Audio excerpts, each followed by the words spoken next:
Hello everyone, financial year 2024-25 की income tax return filing बहुत जल्दी स्टार्ट होने वाली है। सीबीडीटी ने पीडीएफ आईटीआर फाइलिंग फॉर्म्स के हमें प्रोवाइड करा दिए हैं, बट यूटिलिटीज अभी तक हमें नहीं प्रोवाइड की गई है, जिसकी वजह से अभी तक भी रिटर्न फाइलिंग हमने स्टार्ट नहीं करी है। बट ये यूटिलिटीज जो है बहुत जल्दी हमें देखने को मिलेगी। जब तक यूटिलिटीज नहीं आती है, आप एक काम कर सकते हैं, आपकी जो रिटर्न फाइलिंग से पहले की जो डॉक्यूमेंट की प्रिपरेशन है, या फिर रिटर्न फाइलिंग आपको कैसे करनी है, या फिर कौन कौन सी बातें हैं जो आपको ध्यान रखनी है रिटर्न फाइलिंग करते समय, ताकि आप छोटी छोटी मिस्टेक ना करो और फ्यूचर में आपको नोटिस ना फेस करने पड़े। इन सब चीजों के बारे में आप नॉलेज या इंफॉर्मेशन गैदर करके रख सकते हैं, ताकि जब भी आपकी यूटिलिटीज आए आप जल्दी से अपनी रिटर्न को टाइमली फाइल कर पाए। इस वीडियो में मैं आपको बताने वाली हूँ 12 to 13 ऐसी कॉमन मिस्टेक जो जनरली हम कर बैठते हैं जब भी हम अपनी रिटर्न को फाइल करने जा रहे होते हैं। नंबर 1 जो आप गलती सबसे पहले करते हैं वो है मिसिंग द ड्यू डेट। हम कई बार इतने बिजी हो जाते हैं अपने कामों में कि जो हमारी डेडलाइन है रिटर्न फाइलिंग की वो ही हम मिस कर देते हैं। यानी कि अगर आप एक इंडिविजुअल हैं तो आप 31 जुलाई की डेडलाइन से पहले आपको रिटर्न फाइल करनी है। अगर आप ऐसे कैंडिडेट हैं जिसकी ऑडिट होनी है तो आपको जो है 30 अक्टूबर से पहले पहले अपनी रिटर्न को फाइल करना है। या फिर जो भी आपकी रिटर्न फाइलिंग की ड्यू डेट है आपको उसे मिस नहीं करना है, क्योंकि अगर आपकी वो डेडलाइन मिस हो जाती है तो आपको बहुत सारे ऐसी चीजें हैं जो फेस करनी पड़ेगी। जैसे कि आपको पेनल्टी पे करनी पड़ सकती है 5,000 रुपीज तक की। आपका जो रिफंड है, अगर आपकी रिटर्न में कोई रिफंड बनता था तो अब वो रिफंड, क्योंकि रिटर्न आपने लेट भरी है तो आपका रिफंड भी लेट आएगा। या फिर आपका पीछे से आपने कोई ब्रॉड फॉरवर्ड लॉसेस थे, या फिर आपके इस साल के कोई कैरी फॉरवर्ड लॉसेस होने वाले थे, वो आप कैरी फॉरवर्ड नहीं कर पाएंगे जस्ट बिकॉज आपने रिटर्न को लेट फाइल किया है। या मैं ये कहूँ कि अगर आपका कोई टैक्स है, जो टैक्स बनता है रिटर्न फाइलिंग के टाइम पर, तो जब आप अपनी रिटर्न करेंगे उसी टाइम पे आपको पता लगेगा आपकी टैक्स लायबिलिटी कितनी बनने वाली है। उस टाइम तक आपका जो इंटरेस्ट का मीटर है वो इतना बढ़ चुका होगा कि आपको मेजर अमाउंट ऑफ इंटरेस्ट पे करना पड़ सकता है। तो डेडलाइन को पहले ही ध्यान रखें कि क्या डेडलाइन है, क्या ड्यू डेट है आपकी रिटर्न फाइलिंग की, और उस ड्यू डेट से पहले पहले अपनी रिटर्न फाइलिंग को करा ले। सेकंड कॉमन मिस्टेक जो एक टैक्स पेयर कर बैठता है, या फिर मैं ऐसा कहूँ कि जो न्यूली अर्नर है, जिसने नया नया इनकम अर्न करनी शुरू की है, उसको इस चीज के बारे में नहीं पता होता, तो वो एक मिस्टेक कर बैठता है। वो है कि उसको ऐसा लगता है कि उसको टैक्स फाइलिंग की रिक्वायरमेंट नहीं है और वो अपनी टैक्स रिटर्न को फाइल ही नहीं करता। ऐसे बहुत सारे टैक्स पेयर हो सकते हैं। कई बार टैक्स पेयर के दिमाग में ये आता है कि मेरा तो एम्प्लॉयर सारा टीडीएस काट लेता है, जितना भी मेरा टैक्स बनता है, तो मुझे रिटर्न फाइल करने की क्या जरूरत है, टीडीएस तो मेरा ऑलरेडी कट चुका है, डिपार्टमेंट को टैक्स मिल चुका है। तो मैं यहाँ पे बता दूं, ऑल्दो आपका टीडीएस कट चुका है, आपकी कोई टैक्स लायबिलिटी नहीं है, बट फिर भी आप लाइबल होते हो रिटर्न फाइलिंग के, क्योंकि आप उस क्राइटेरिया में फिट बैठ रहे हो। यानी कि अगर आपकी इनकम मिनिमम एग्जाम्पशन लिमिट से ज्यादा है तो आपके ऊपर मैंडेटरी ऑब्लिगेशन है कि आपको अपनी इनकम टैक्स की रिटर्न को फाइल करना है। मिनिमम मैंडेटरी ऑब्लिगेशन की अगर मैं बात करूं तो वो है, अगर आपकी न्यू टैक्स रिजीम में 4 लाख रुपीज और ओल्ड टैक्स रिजीम के अकॉर्डिंग 2.5 लाख रुपए अगर आपकी एज 60 ईयर से कम है तो। इसी तरीके से स्लैब रेट के according minimum exemption limit set की गई है। अगर उससे ज्यादा आपकी इनकम है तो आपको इनकम टैक्स की रिटर्न को फाइल करना जरूरी है, चाहे आपको कोई टैक्स बने या फिर ना बने, या फिर आपका रिफंड बने। तो आपके लिए आपको ये सोचना कि आपको टैक्स रिटर्न फाइल नहीं करनी है, ये गलत है। अगर आप अर्न कर रहे हैं तो आपको टैक्स रिटर्न भी फाइल करनी चाहिए। इसके अलावा बहुत सारे ऐसी कंडीशंस डिपार्टमेंट ने दी है कि अगर आप अपना इलेक्ट्रिसिटी बिल 1 लाख से ज्यादा पे कर रहे हैं, आपने फॉरेन एसेट्स ले रखे हैं, इनकम्स हैं आपकी फॉरेन में, तो भी रिटर्न आपको फाइल करनी है। या फिर आपने एक सेविंग अकाउंट में एक पर्टिकुलर अमाउंट से ज्यादा आपने डिपॉजिट कराया हुआ है तो भी आपको रिटर्न फाइल करनी है। आपके करंट अकाउंट से रिलेटेड भी जो डिटेल है वो डिपार्टमेंट ने आपको दिया है कि एक पर्टिकुलर लिमिट फिक्स कर दी गई है कि अगर आप इतने से ज्यादा डिपॉजिट कराएंगे तो आपको टैक्स रिटर्न फाइल करना इंपॉर्टेंट है। तो जब भी आप सोच रहे हैं कि टैक्स रिटर्न आपके लिए नहीं है तो एक बार जो एलिजिबिलिटी का क्राइटेरिया है उसको चेक कर लीजिए, आप भी एलिजिबल है रिटर्न को फाइल करने के लिए। थर्ड जो कॉमन मिस्टेक एक टैक्स पेयर कर बैठता है अगर आप खुद से रिटर्न को फाइल करना चाहते हैं तो टैक्स पेयर को कई बार यही नॉलेज नहीं होती कि कौन सा टैक्स फॉर्म उसको यूज करना चाहिए अपने इनकम टैक्स की रिटर्न के लिए। There are 7 type of income tax return form. हर एक फॉर्म में एक अलग अलग इनकम जो सोर्सेज होती है उसको मेंशन करने के जो क्राइटेरिया है वो फिक्स किए गए हैं। जैसे कि अगर मैं आईटीआर 1 की बात करूं तो आईटीआर 1 कौन कौन यूज कर सकता है, अगर आप एक रेजिडेंट इंडिविजुअल है, आपकी जो इनकम है सैलरी से, हाउस प्रॉपर्टी से या फिर अदर सोर्सेज से है। और इस बार एक छोटा सा चेंज आया था कि अगर आपकी LTCG long term capital gain है 1.25 लाख से कम तो भी आप आईटीआर 1 को फाइल कर सकते हैं। इसी तरीके से आपका आईटीआर 2 एप्लीकेबल होता है इंडिविजुअल पर, एचयूएफ पर, इवन एनआरआई पर भी, जबकि आईटीआर 1 एनआरआई के लिए नहीं बनाई गई है, जिनकी भी सैलरी से, प्रॉपर्टी से या फिर कैपिटल गेन से इनकम होती है उनके लिए। इसी तरीके से हर एक आईटीआर फॉर्म का अपना एक अलग क्राइटेरिया है। तो जब भी आप अपनी रिटर्न फाइल करें, अपने जो सोर्स ऑफ इनकम है उसको चेक करिए। सोर्स ऑफ इनकम को चेक करने के बाद ये पता लगाइए कि कौन सा आईटीआर फॉर्म आपके लिए जरूरी है रिटर्न को फाइल करने के लिए, किस आईटीआर फॉर्म को आपको यूज करना चाहिए, सो दैट आपकी रिटर्न फाइलिंग में कोई भी गलती ना हो। इससे रिलेटेड हम एक ऑलरेडी वीडियो बना चुके हैं कि कौन सी आईटीआर फॉर्म में कौन सी आपकी इनकम मेंशन होगी। तो अगर आपको कोई कंफ्यूजन हो, आप उस वीडियो को चेक कर सकते हैं। वीडियो का लिंक मैं डिस्क्रिप्शन में मेंशन कर दूंगी। तो जब भी आप आईटीआर को फाइल करने जाए, करेक्ट आईटीआर फॉर्म का सिलेक्शन जरूर करें। थर्ड कॉमन मिस्टेक जो एक टैक्स पेयर कर बैठता है, क्योंकि वो कंफ्यूज रहता है हमेशा कि ये असेसमेंट ईयर क्या होता है और फाइनेंशियल ईयर क्या होता है। ये कंफ्यूजन तो 99% टैक्स पेयर के माइंड में मिलेगी ही मिलेगी, क्योंकि जब हम किसी की रिटर्न फाइल करते हैं तो हमेशा आप चेक करिएगा एक्नॉलेजमेंट के ऊपर जो है असेसमेंट ईयर मेंशन होता है, या फिर कंप्यूटेशन के ऊपर भी असेसमेंट ईयर मेंशन होता है। तो जो असेसी है, जो टैक्स पेयर है, वो हमेशा एक क्वेश्चन हमसे करता है कि हमने तो फाइनेंशियल ईयर 2024-25 की रिटर्न फाइल कराई थी, लेकिन यहाँ पे तो 25-26 का लिखा हुआ है, आपने गलत रिटर्न फाइल कर दी है। तो यहाँ पर मैं आपको दोनों का डिफरेंस बता देती हूँ कि जो आपका असेसमेंट ईयर होता है, जिस ईयर की इनकम पर आप टैक्स दे रहे हैं, उसका जो नेक्स्ट ईयर होता है वो हमेशा असेसमेंट ईयर कहलाता है, और जिस ईयर की इनकम को हम काउंट करते हैं रिटर्न फाइलिंग के लिए वो होता है आपका फाइनेंशियल ईयर। यानी कि अगर मैं फाइनेंशियल ईयर 2024-25 के रिटर्नों के बारे में बात करूं, तो फाइनेंशियल ईयर तो हो गया आपका 2024-25 जिस ईयर की इनकम पर आपको टैक्स देना है, और असेसमेंट ईयर जिस ईयर में आप रिटर्न को फाइल करने जा रहे हैं वो हो गया आपका असेसमेंट ईयर, जो कि जस्ट नेक्स्ट ईयर होता है आपके फाइनेंशियल ईयर के, जो कि रहेगा आपका 2025-26। जब भी आप अपनी रिटर्न को फाइल करेंगे या फॉर्म को डाउनलोड करेंगे, हर जगह आपको AY 2025-26 ही लिखा मिलेगा, जिसका मतलब है FY 2024-25। ये टर्म क्लियर होना बहुत जरूरी है आपके लिए, क्योंकि जब आप अपनी बैंक स्टेटमेंट्स को फेच करेंगे या फिर अपने कैपिटल गेन के लिए स्टॉक मार्केट की इनकम को जब आप देखेंगे, तो वहां पर भी इंफॉर्मेशन को फेच करने के लिए आपको पूरा टाइम पीरियड मेंशन करना होता है कि आपको कितनी इनकम, कब से लेकर कब तक की इनकम जो है चाहिए, सो दैट आप अपनी टैक्स रिटर्न में उसको फीड कर पाए। तो यहाँ पर आपको जो अपना टाइम पीरियड सिलेक्ट करना है वो फाइनेंशियल ईयर 2024-25 के बीच का करना है, यानी कि 1 अप्रैल 2024 से 31 मार्च 2025 के बीच का जो है आपको टाइम पीरियड वहां पे डालना है, जिसका मतलब है फाइनेंशियल ईयर 24-25। तो इसमें कभी भी मिस्टेक मत करिएगा, नहीं तो रिटर्न आपकी गलत चली जाएगी। नेक्स्ट कॉमन मिस्टेक जो एक टैक्स पेयर करता है वो है non disclosure of bank account. Tax payer के दिमाग में रहता है कि मेरे बैंक अकाउंट्स तो बहुत सारे हैं, बट मैं क्यों दूं डिपार्टमेंट को इतनी इन्फॉर्मेशन, क्यों मैं अपने बैंक अकाउंट्स के बारे में उसको बताऊं ताकि मेरे को नोटिस आए फ्यूचर में। उसके दिमाग में रहता है अगर मैं नहीं बताऊंगा तो डिपार्टमेंट को कुछ भी पता नहीं लगेगा, जबकि ये गलत है। डिपार्टमेंट को सब पता है आपके पास कितने अकाउंट है कितने नहीं है, क्योंकि पैन नंबर जो है आपका आजकल बैंक्स के साथ भी लिंक होता है, आपकी इन्वेस्टमेंट्स के साथ भी लिंक होता है, और पैन की सारी इन्फॉर्मेशन आपके इनकम टैक्स डिपार्टमेंट तक टाइम टू टाइम पहुंचती रहती है। तो डिपार्टमेंट को तो सब पता है कि आपके पास कितने अकाउंट है, कब आपने नया अकाउंट ओपन कराया है, कब आपने क्लोज कराया है। तो इसीलिए अपनी सारे बैंक अकाउंट्स की इंफॉर्मेशन डिपार्टमेंट को आईटीआर में फाइल करके देने में हिचकिचाए नहीं। जितने भी आपके फॉर्म बैंक अकाउंट्स हैं, चाहे आपने करंट ईयर में कुछ क्लोज करा दिए हैं, कुछ डॉर्मेंट पड़े हैं, उन सबकी इंफॉर्मेशन आप अपनी आईटीआर में जरूर फाइल करें, और जो भी आपका बैंक एक्टिव है जिसमें आप रेगुलरली ट्रांजेक्शन कर रहे हैं उसको आप रिफंड के लिए सिलेक्ट कर सकते हैं। नेक्स्ट मिस्टेक हमारी रहती है वो है कि हम सोर्सेज ऑफ इनकम, सारे सोर्सेज ऑफ इनकम को मेंशन नहीं करते। हमें ऐसा लगता है कि सिर्फ हमें अपनी सैलरी मेंशन करनी चाहिए, या फिर मैं बिजनेस कर रही हूँ तो बिजनेस की इनकम मेंशन करनी चाहिए। अगर मेरी छोटी मोटी इनकम इधर उधर से हो भी रही है तो क्या जरूरत है सब कुछ डिपार्टमेंट को बताने की। तो ये गलती मत करिए, अपनी सारी सोर्सेज की इनकम को वहां पे जरूर मेंशन करिए। अगर आपका सेविंग का इंटरेस्ट है तो उसको भी मेंशन करिए, एफडी के इंटरेस्ट को मेंशन करें, रेंटल इनकम को मेंशन करें, और तो और अगर आपको डिविडेंड इनकम भी आ रही है तो वो भी आपको मेंशन करना होगा। तो क्योंकि अगर आप मेंशन नहीं करेंगे तो फ्यूचर में आपको नोटिस आएगा, क्योंकि डिपार्टमेंट को तो पता है कि कहां से आप अर्न कर रही हैं। तो अपनी सारी सोर्सेज की इनकम को जरूर मेंशन करिए। नेक्स्ट कॉमन मिस्टेक जो हमेशा हमारे दिमाग में आती है जब भी हम टैक्स प्लानिंग कर लेते हैं, वो है आपका non disclosure of capital gain and losses.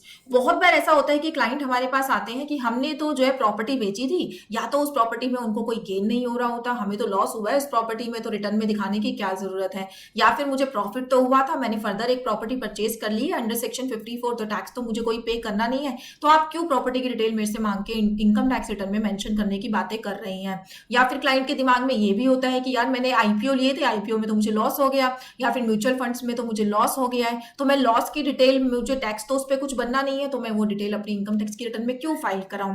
तो यहां पर मैं आपको बता दूं, चाहे आपको लॉस हो रहा है, चाहे आपने टैक्स प्लानिंग करी है, आपने अगर कोई ट्रांजेक्शन करी है तो आप अपनी टैक्स रिटर्न में उसको जरूर मेंशन करिए, क्योंकि आजकल जब प्रॉपर्टीज की रजिस्ट्री होती है तो रजिस्ट्रार से इंफॉर्मेशन इनकम टैक्स डिपार्टमेंट तक पहुंच जाती है कि इस पैन नंबर के पर्सन ने ये प्रॉपर्टी बेची है, क्योंकि डिपार्टमेंट को पता है कि आप प्रॉपर्टी बेच रहे हो, तो उस प्रॉपर्टी की इंफॉर्मेशन को मेंशन करने में क्या बुराई है। आपको जस्ट अपनी रिटर्न में यही तो मेंशन करना है कि आपने इतने की खरीदी थी, इतने की बेची है, आपको कैप गेन कुछ हो नहीं रहा, या फिर आपने फर्दर प्रॉपर्टी परचेज कर ली। सेम एज अगर मैं शेयर और म्यूचुअल फंड्स की इनकम की बात करूं, तो अगर आपको लॉस हो रहा है तो लॉस भी आप मेंशन करो। उसके दो बेनिफिट है, एक तो आप अगर उसको कैरी फॉरवर्ड कर सकते हो तो आपको कैरी फॉरवर्ड का ऑप्शन मिल जाएगा कि आप फ्यूचर में उसको यूज कर सकते हैं।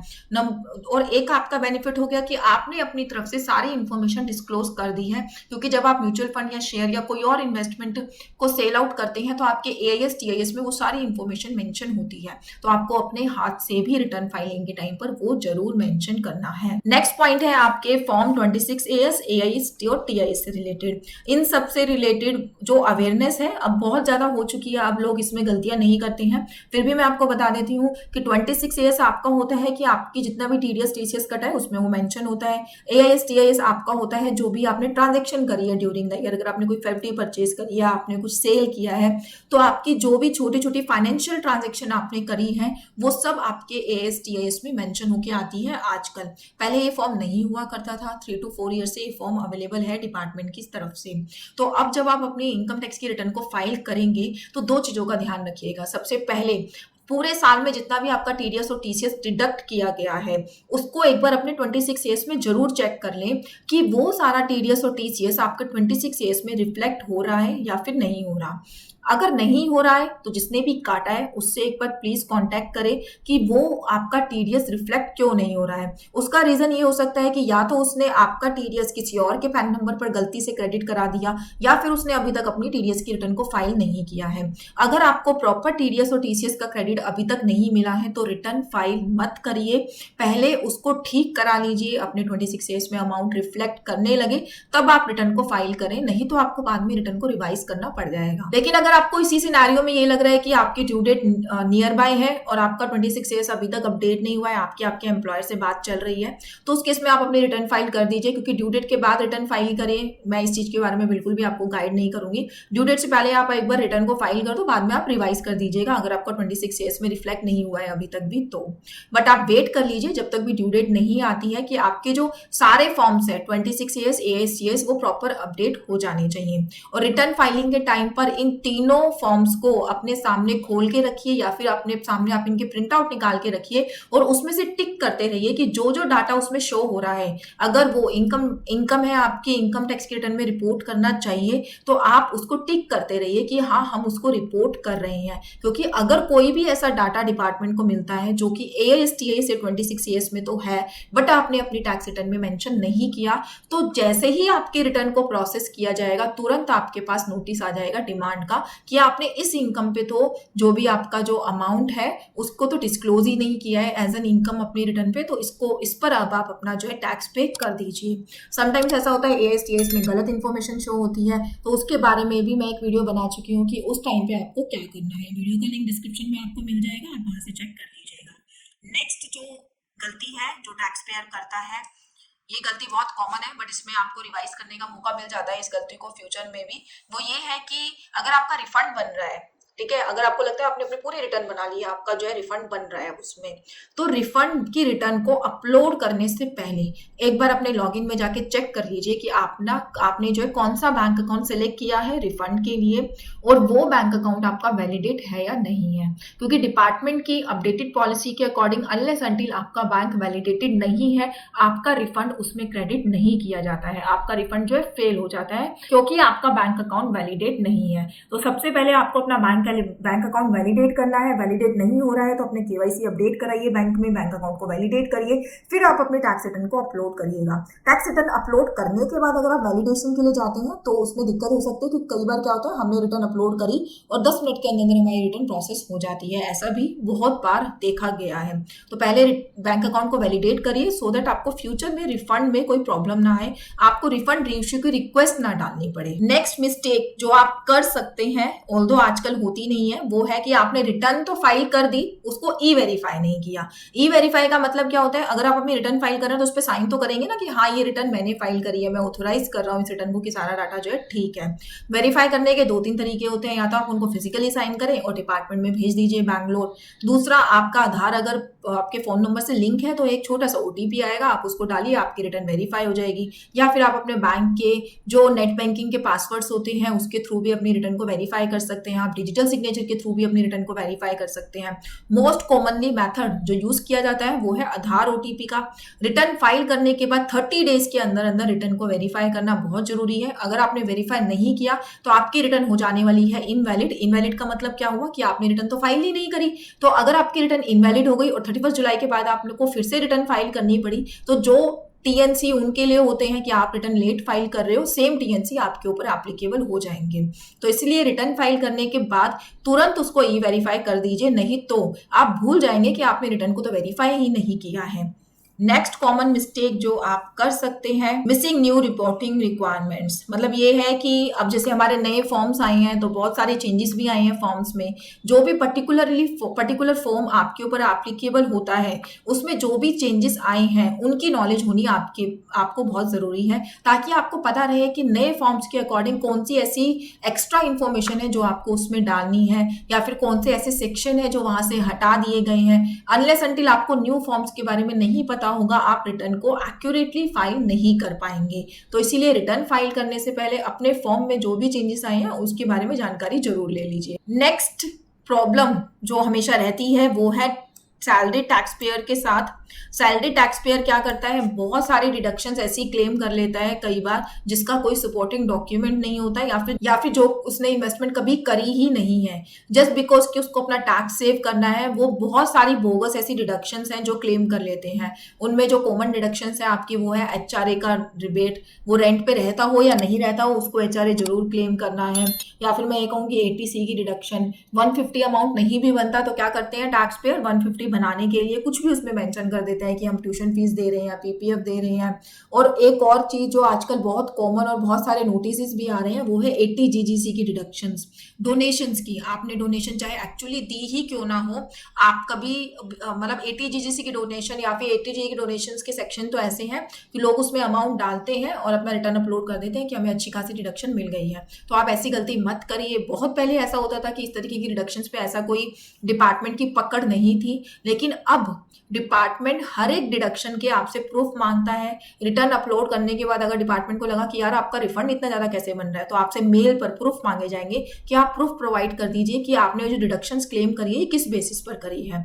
और जब आपको प्रूफ देने की बारी आएगी तब जरूर आप वहां पे पकड़े जाएंगे और आपने जो भी डिडक्शंस क्लेम करी थी वो एड बैक होगी और विद इंटरेस्ट और विद पेनल्टी के साथ आपको टैक्स पे करना पड़ेगा। तो अगर आप टैक्स प्लानिंग करना चाहते हैं तो एक्चुअल में इन्वेस्टमेंट करिए, बोगस डिडक्शंस को क्लेम मत करिए। नेक्स्ट कॉमन मिस्टेक है जो रिटर्न फाइलर्स होते हैं, अगर आप एक अच्छे प्रोफेशनल से रिटर्न फाइल करा रहे हैं तो कई बार उससे भी मिस्टेक हो जाती है अगर उसको आपका पास्ट रिकॉर्ड नहीं पता है तो। वो है ब्रॉट फॉरवर्ड और कैरी फॉरवर्ड ऑफ लॉसेस। अगर पिछले साल की रिटर्न में आपने कोई लॉस हुआ था आपको कोई, और आपने उसको आगे कैरी फॉरवर्ड किया था, तो इस साल अगर आप उसका बेनिफिट लेना चाहते हैं या फिर आने वाले सालों में उसका बेनिफिट लेना चाहते हैं तो ये जरूर ध्यान रखिए कि पिछली बार तो आपने उसको कैरी फॉरवर्ड कर दिया, बस इस बार की रिटर्न फाइल करते समय भी आपको उसको बोर्ड फॉरवर्ड में डालना पड़ेगा, जब भी आप उसको फ्यूचर तक यूज कर सकते हैं। अगर बीच में एक भी साल अगर आप उसको बोर्ड फॉरवर्ड करना भूल गए तो आपका जो भी वो कैरी फॉरवर्ड वाला लॉस था वो वहीं पर ही रद्द कर दिया जाएगा, उसको आप फ्यूचर में यूज नहीं कर सकते। तो जब भी रिटर्न फाइल करें पिछले रिटर्नों को चेक कर लें, पिछले साल की रिटर्न को, कि कोई कैरी फॉरवर्ड लॉसेस तो नहीं था, ताकि आप इस बार उसको प्रॉपरली पुट ऑन करके फ्यूचर में उसका बेनिफिट ले पाए। या फिर सेम करंट ईयर के लिए अगर आपकी कोई कैरी फॉरवर्ड लॉसेस हैं तो उसको भी पर्टिकुलरली और सही जगह पे मेंशन करें, सो दैट फ्यूचर में उसका आप बेनिफिट ले पाए। तो ये थी छोटी छोटी कॉमन मिस्टेक्स जो हम रिटर्न फाइलिंग के टाइम पर कर बैठते हैं। मैंने कोशिश करी है कि मैं सारी मिस्टेक्स यहाँ पर कवर करूं। इनसे रिलेटेड अगर आपको कोई क्वेरी है तो कमेंट बॉक्स पे डाल के आप पूछ सकते हैं। वीडियो पसंद आई हो तो वीडियो को लाइक और चैनल को जरूर सब्सक्राइब कर लीजिए। Thank you so much.